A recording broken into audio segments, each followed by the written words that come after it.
datang Bunda Eli, Masya Allah. Alhamdulillah, Alhamdulillah. finally itu akhirnya ya. Iya. Yang semula saya belajar banyak dengan Bunda Eli melalui Instagram, saya juga sudah follow. Mudah-mudahan sahabat-sahabatnya juga sudah follow ya. Langsung follow sekarang kalau belum ya. Dan juga saya tidak hanya follow Bunda Eli Risman, putri-putrinya juga ternyata jatuh tidak jauh dari orang tuanya ya. Jadi memang putri-putri beliau, ketiga putri Ayah Risman dan Bunda Eli adalah psikolog juga. Seperti itu Bunda. Baik, Jadi sedikit beda. luar biasa. Ayo segera di follow ya. Jangan kalah sama MC-nya yang melumah tadi, minta di follow terus ya. Nggak tahu deadline-nya sampai sore, nggak tahu Pak Happy sudah follow atau belum? Oh belum. Oleh karenanya saya meminta panjenengan teman-teman semua bisa follow Bunda Eli Risman dan Pak Ayahanda Risman. Untuk pertama kali lebih baik saya persilakan kepada Ayah ya untuk menyampaikan bagaimana ini kita ini pengusaha-pengusaha, apakah keluarga itu seperti apa di mata Ayah dan Bunda yang sudah senior sekali, sangat berpengalaman dalam mengelola keluarga. Monggo saya persilakan kepada Ayah. Berdiri. Bismillahirrahmanirrahim. Assalamualaikum warahmatullahi wabarakatuh. Yang kami hormati Bapak Happy Trenggono dan Ibu Dewi, pengurus IBF se-Indonesia dan peserta Silatnas yang kami hormati, dan juga moderator Pak Diki dan Bu Silvi. Saya berdiri Mas ya. Bapak Ibu sekalian, para pejuang, apa istilah? Sahabat pejuang. Saya waktu baru-baru masuk, ternyata yang banyak ditekankan di dalam pertemuan dan atau gerakan IABF ini adalah pasangan. Jangan-jangan itu sebabnya kita diundang berpasangan.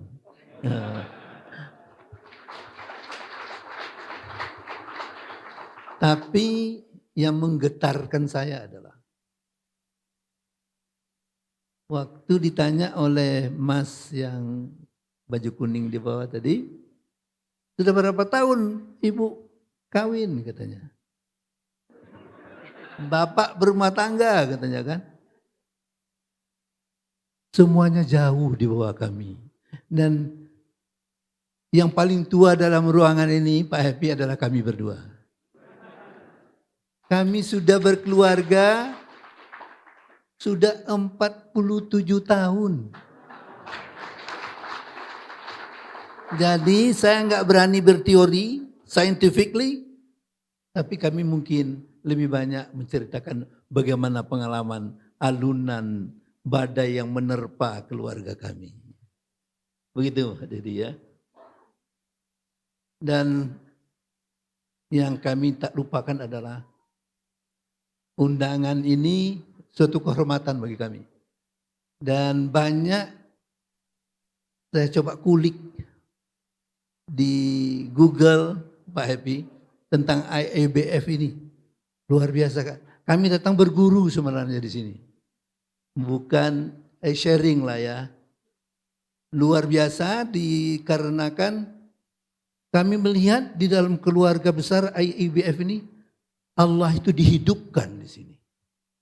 Nah ini dari pengalaman kami, inilah yang menyebabkan keberkahan dari keluarga dan organisasi ini. Kalau Pak Dedi tadi bertanya, apa rahasia di keluarga kami yang telah hampir setengah abad itu? Lama loh setengah abad itu. Maaf, umur Bapak Ibu sekalian belum ada seperempat, setengah abad. Kami sudah berdua seiring sejalan, kemana-mana berdua. Sampai udah keriput muka ini. Tapi hatinya gak keriput insya Allah.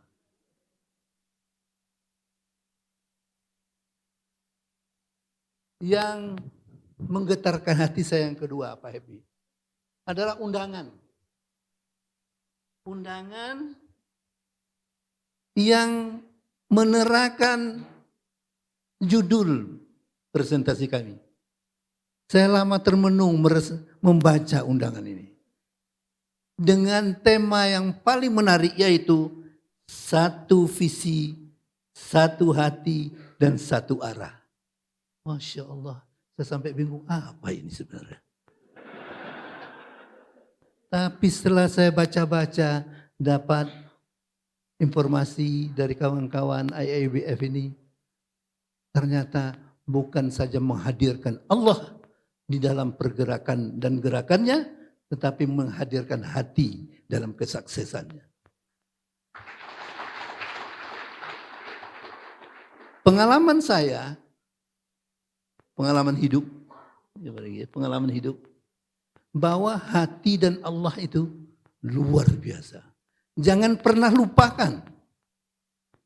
Sebelum saya masuk dalam tema yang diberikan, bukan dalam rangka umuk. Umuk itu apa bahasa Indonesianya? Apa? Sombong. Oh iya, umuk itu sombong. Umuk itu adiknya sombong lah ya. Kalau sombong tinggi sekali. Dikarenakan saya terharu Pak Happy berada di kalangan kawan-kawan ini. Saya langsung teringat flashback. Kira-kira 30 tahun yang lalu saya master di Amerika. 20 sekian tahun yang lalu saya PhD di Amerika. Bukan umuk sekali lagi. Hanya waktu itu sistem di tempat saya belajar itu adalah ada mata kuliah wajib yang setahun sekali ditawarkan. Satu di antara mata kuliah wajib itu ditawarkan harus kami mengambil hari Jumat. Saya katakan ya Allah, habis Jumatku setahun ini tidak bersama denganmu ya Allah di masjid. Maka saya berdoa, ya Allah carikanlah jalanku keluar. Kalau enggak saya ambil mata kuliah itu dalam tahun itu, belum tentu tahun depan tidak ada lagi. Padahal kita punya beasiswa yang terbatas. Maklumlah orang miskin sekolah, beasiswa. Saya sekali lagi bukan umuk, saya orang masjid. Di sana tuh ada masjid yang kira-kira 29 negara anggotanya. Saya berdoa dan berdoa. Kira-kira seminggu sebelum itu dijadikan hari Jumat. Ternyata itu dipindah pada hari yang lain. Kalau mengingat itu berlinang air mata ini. Dari itu jangan pernah ragu membawa Allah dalam segala aspek kehidupan kita. Allah yang maha tinggi, Allah yang maha kaya, Allah maha bijak memberikan yang terbaik untuk kita semua. Untuk itu sekali lagi tepuk tangan untuk IABF.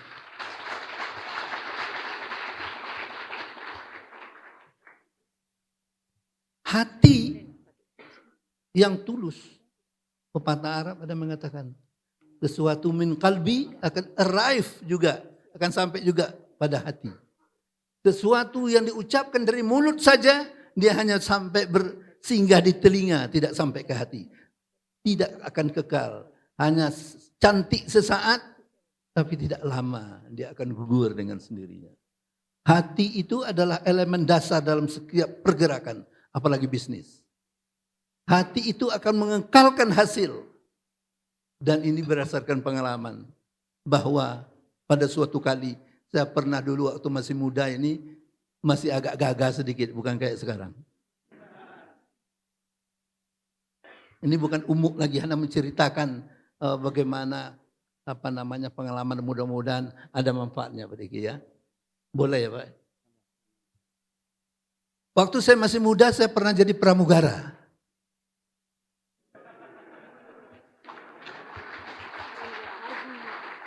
Pramugara untuk khusus membawa haji ke Saudi. Oh, luar biasa pramugara haji itu. Dulu masih kenceng ini. Tidak ada yang putih ini. Masih dilirik oleh perempuan kalau kita berjalan. Itu kiro-kiro.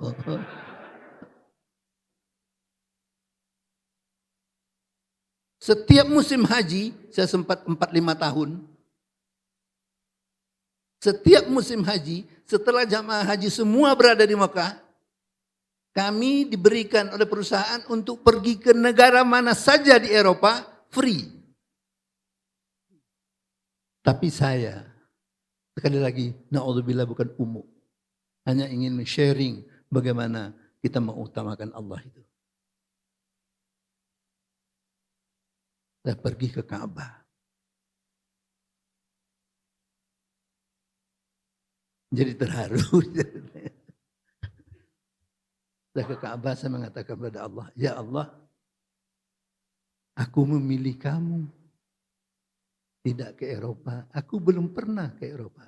Tapi ya Allah, berikanlah kesempatan kepadaku suatu waktu untuk melihat alammu ini.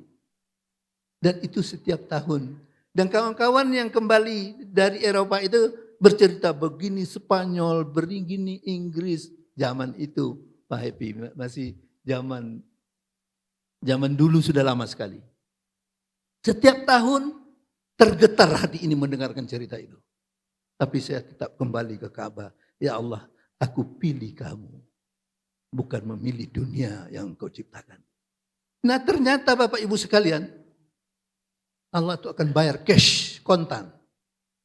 Setelah kami selesai S2 di Hawaii, kami keliling dunia malah.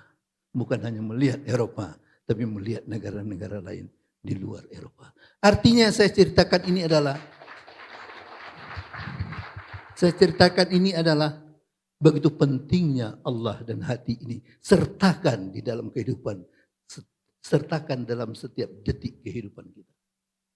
Karena itu sangat perlu sekali. Nah, kalau di dalam visi yang diminta satu visi, satu hati, dan satu apa? Satu arah. Ini sangat filosofis dan ini berlaku sepanjang masa ini Pak Happy. Undangan yang seperti ini. Sehingga siapapun yang menerima undangan ini harus belajar lebih banyak lagi. Dan tentunya visi penglihatannya juga berbeda-beda.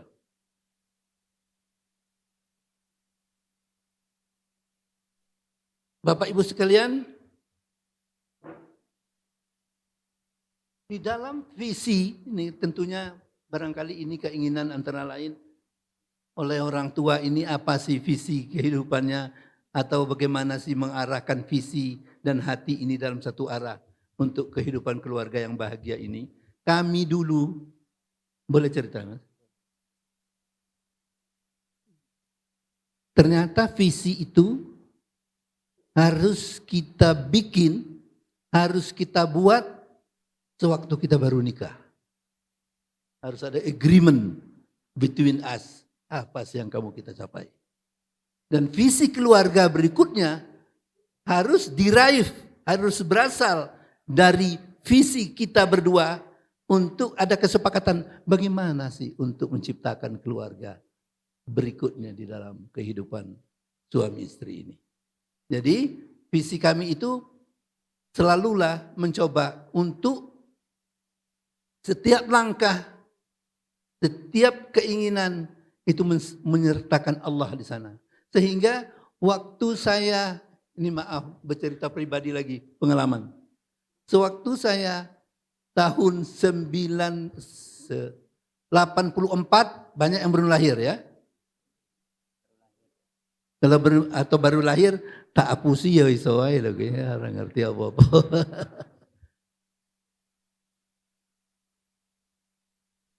Di kantor saya BKKBN itu pertama kali dikirim ke luar negeri 12 orang yang jago-jago bahasa Inggris. Karena keinginan juga ingin belajar keluar, saya katakan kepada kepala bidang untuk pengurusan keluar negeri itu.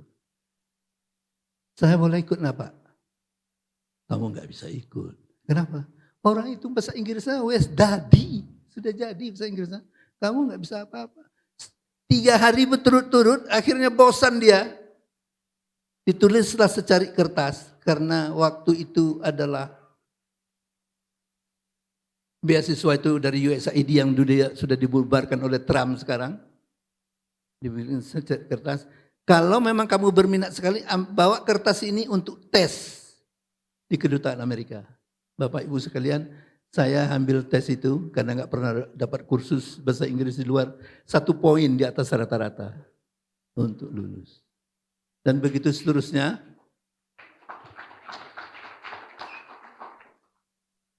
Waktu S3 juga pengalaman saya hanya ingin menekankan bahwa bagaimana uluran tangan Allah itu sangat dekat kepada kita. Kalau kita dekat dengannya.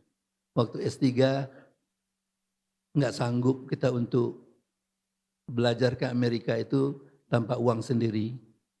Dengan uang sendiri karena nggak ada uang kecuali pimpinan IIBF mampu dia. Kalau kami nggak ada jauh.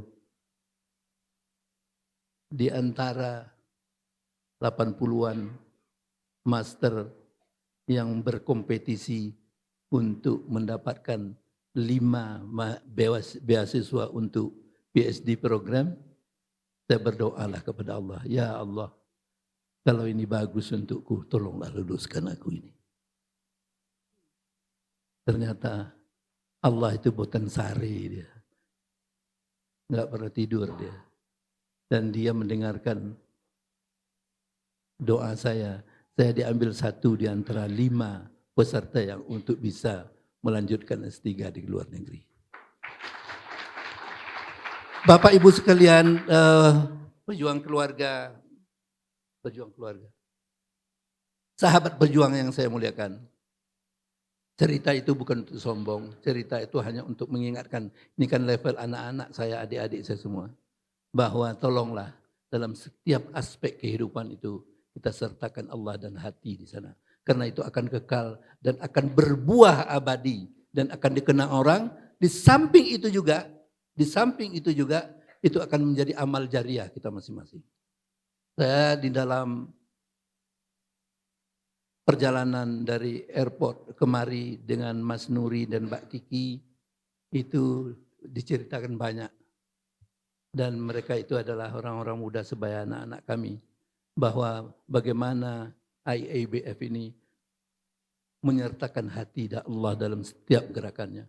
Dan yakinlah kalau kita tetap istiqamah dalam itu, bisnis Bapak akan menjadi-jadi insya Allah. Bisnis Bapak selalu di dalam pandangan Allah untuk dibantunya. Dan kalau kita kulik bagi saya yang baru kenal dengan IABF, kegiatan-kegiatan IABF ini betul-betul menggetarkan hati saya. Dan mudah-mudahan sekecil apapun usaha kita, kalau kita bergabung dalam IABF ini, insya Allah penuh keberkahan. Bapak Ibu sekalian, di dalam kami membesarkan anak.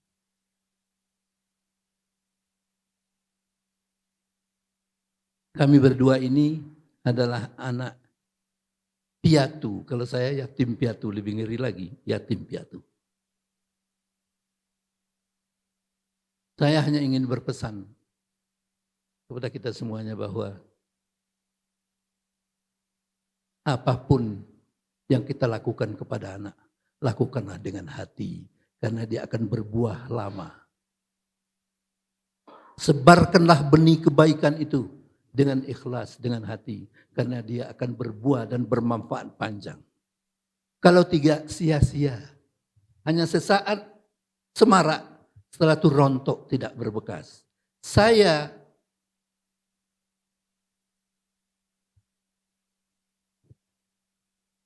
waktu di Jakarta, anak kami yang sulung, itu sering saya bawa bermain karena tiang-tiang di Masjid Istiqlal itu besar, bermain petak umpet di sana.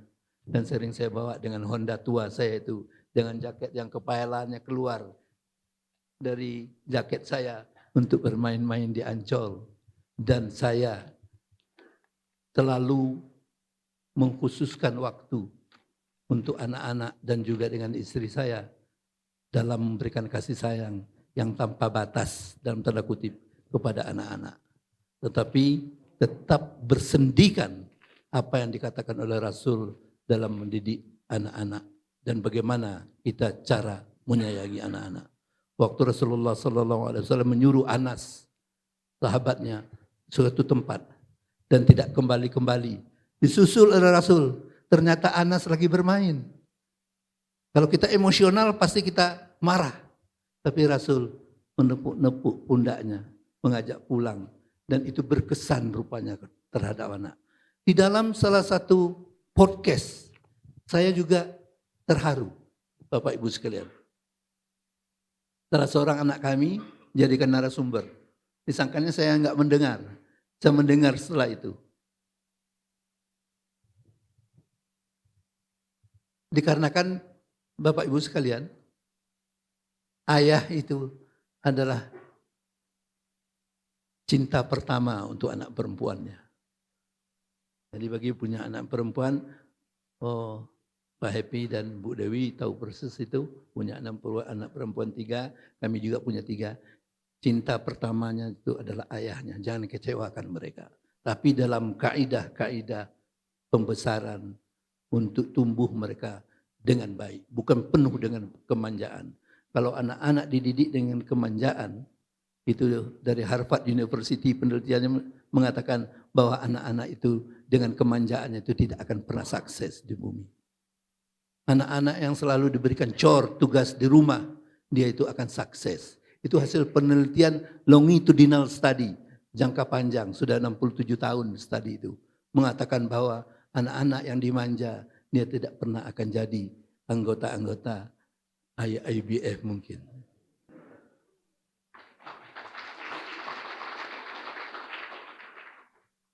Mendengar cerita-cerita pertilan-pertilan dari kawan-kawan yang saya temui siang dan malam ini, makin mengkristallah pendapat saya, Pak Happy, bahwa kawan-kawan ini bagaimanapun ukuran bisnisnya, mereka sungguh-sungguh dan ikhlas berbagi dengan kawan-kawan yang lain dalam rangka membuat kebaikan kepada sesama. Dan itu, Bapak-bapak dan Ibu-ibu sekalian, berbuah panjang. Saya dalam kembali pada podcast anak saya tadi, disangkanya saya enggak mendengar. Ditanya oleh si moderator kepada anak saya. Mbak Sarah namanya yang nomor 2. Mbak, apa sih yang dapat Mbak ambil dari pengasuhan dari sisi bapak? Kalau dari sisi ibu banyak. Jawabnya menggetarkan hati saya dan ternyata itu juga tidak sia-sia kita lakukan. Dia mengatakan, ayah saya selalu mengatakan kepada kami bahwa fa ahsin kama ahsanallahu ilaika. Berbuat baiklah kamu sebagaimana Allah telah berbuat baik padamu. Itu enggak setara, susah sekali itu. Jadi perbuatan baik selalu kita anjurkan dalam acara resmi dan tidak resmi, bermain dan tidak bermain, dalam bahasa anak-anak yang mudah dipahami dia, dan itu akan berbuah lama. Di saat anak saya itu, anaknya juga mau mahasiswa, terenyuh saya mendengarnya. Dan ada bahagia keluar dari relung hati saya. Ternyata benih-benih kebaikan, sekecil apapun yang ditanam, dia akan berbuah dan akan berbuah dan akan berbuah. Dan bisa kita nikmati insya Allah di dalam surga Jannatun Naim nanti. Amin. Saya pikir saya sudah cukup, terlalu banyak nanti disangkanya kuliah subuh, enggak enak. Jadi jatah Bu Eli bisa kurang nanti, enggak enak. Padahal Bu Eli udah biasa dia di dalam panggung, saya memang agak gugup di panggung ini. Bapak Ibu sekalian, Pak Happy, mudah-mudahan lebih clear nanti dalam tanggung jawab karena dalam tanya jawab, dikarenakan tanya jawab itu lebih hidup, lebih dibutuhkan. Ini adalah guidance garis besar. Mas Dedi, mudah-mudahan bermanfaat untuk kita semua. Wassalamualaikum warahmatullahi wabarakatuh. Waalaikumsalam.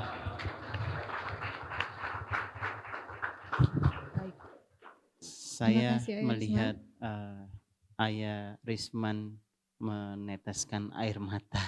Berarti saya melihat itu Beliau berbicara itu dari hati, ya, dari hati. Pak Ebi menyampaikan ketika kita bicara dengan hati, maka orang yang mendengarkan itu juga hatinya akan menerima pesan itu. Ya. Kita beri aplaus sekali lagi pada Ayah Risman. Silakan.